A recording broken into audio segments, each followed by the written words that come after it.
Hey guys, I thought I'd record a few little videos about synchronicity, and with reason, because synchronicity is ultimately when God speaks in our lives. And I've talked about it over and over, and it was a synchronicity that led me to Tanzania to build Share Tanzania. But synchronicity is constantly guiding me, and the only way synchronicity occurs is by being present-minded, here in the present moment, and not overly thinking, anticipating, regretting the past, anticipating the future, judging the present moment, even describing the present moment. All of those things will take you away from that realm where God speaks in synchronistic terms. So I had two big synchronicities this week, and I thought I would do a video on those two. So I'm a little bit exhausted making this video, but I want to make it because I think it's important I do. Now, a few nights ago things took a bit of a turn for the worst for myself, and I was taken to hospital. I was carried from the house in a lot of pain by the security, put in a car and drove to the hospital. Even now I'm in a lot of pain. My spleen has enlarged to the degree if I eat even one piece of fruit I feel stuffed. That's how much it's pushing on my stomach.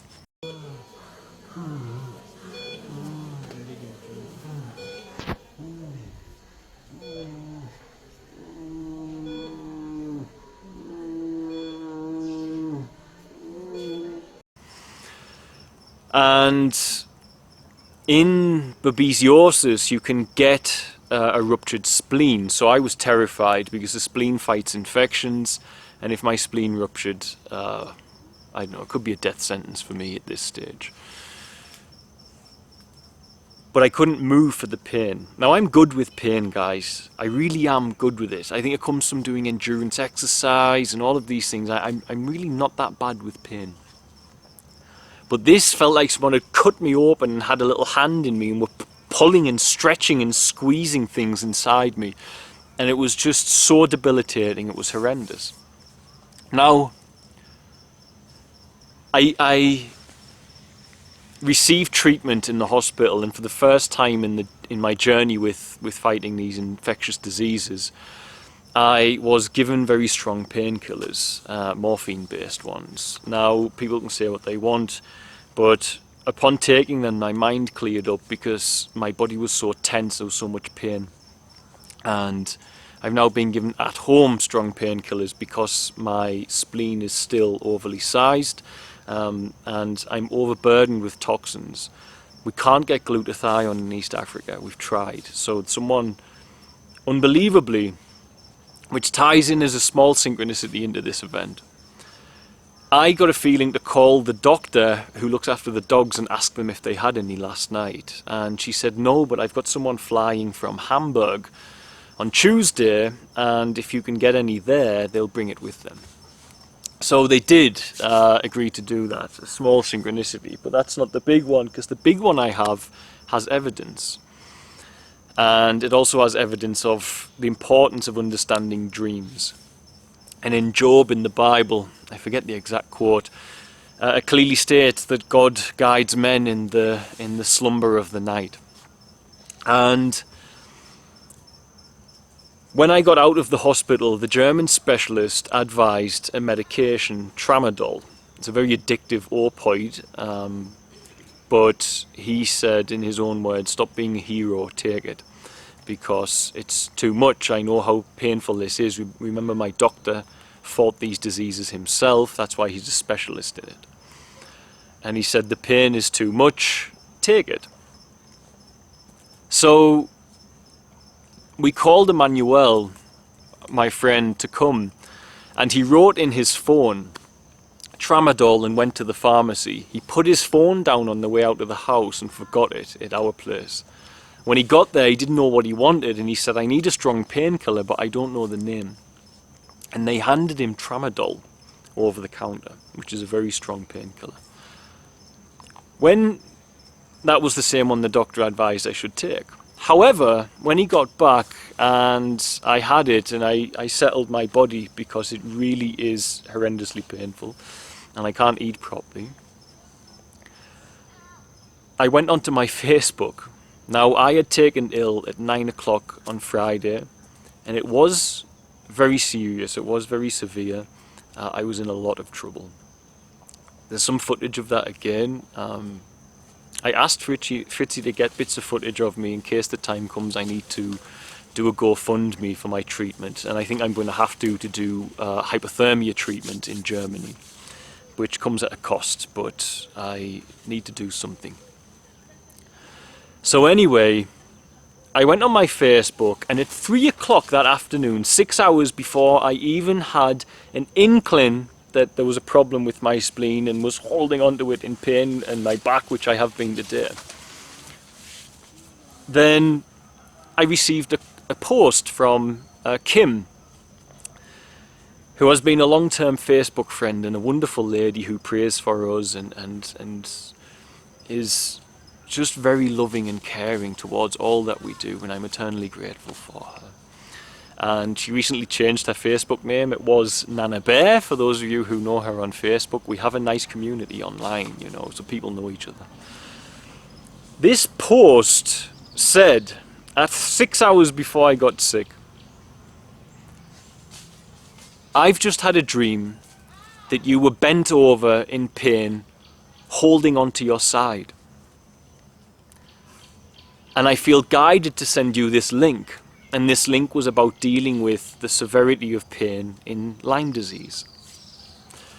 Now, had I seen that link prior, it would have settled me a great deal, because I thought my spleen had ruptured and I thought I was about to die.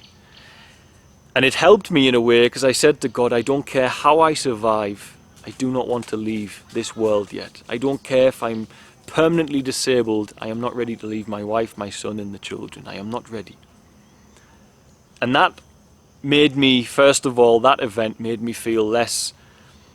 I was whinging a lot about being sick, feeling victimized. It eradicated it, because I realized I'm alive. I've got everything to be grateful for. In that link was a list of suggestions, and I'd never even heard of tramadol. And tramadol was inside there. So not only did she have a prophetic dream that I was sick, 6 hours before I even was sick, she also received guidance as to what I should be taking, because it is the thing that works.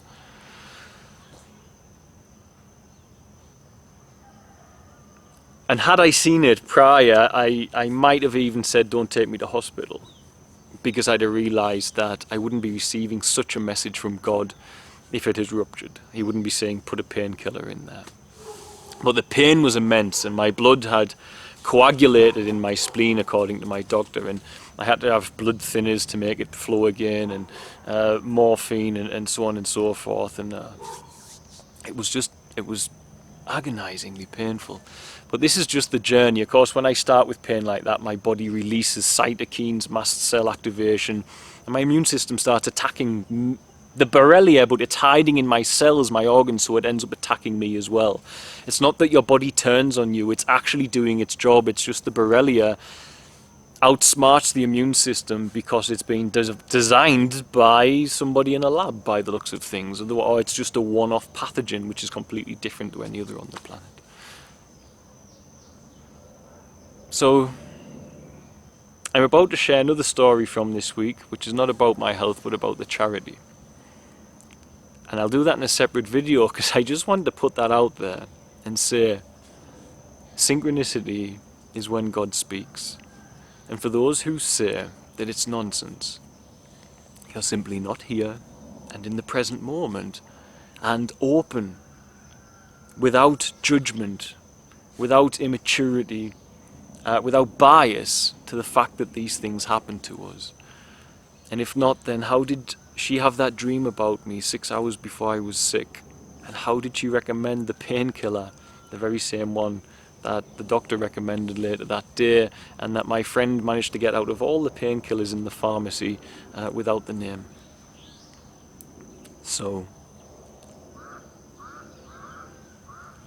God will make a way, and I will get out of this, as long as I stay present, silent-minded, and able to experience those synchronistic events throughout my life, or indeed as long as others such as Kim are able to do so as well. Take note, guys, if there's a meaningful coincidence, if it's happening, you've got to understand God's talking to you, and that's the bottom line. God bless, guys. Bye. Thanks for watching. Don't forget to like, share and subscribe, as it really helps us to grow the channel and with it help more children here in Tanzania. Also, don't forget you can support our work by sharing with children in crisis here, be it sharing for a particular need or even sharing one-on-one support for education, housing, food and medical care. It can be done for as little as the cost of a cup of coffee a week back in the West after all. Just visit www.sharetanzania.co.uk to find out more. Lastly, remember you can also support us via Patreon, www.patreon.com/featherstail, and help keep us here in Tanzania to continue our work. The links for the website and for the Patreon are in the description box of this video. Love and light, guys. See you soon.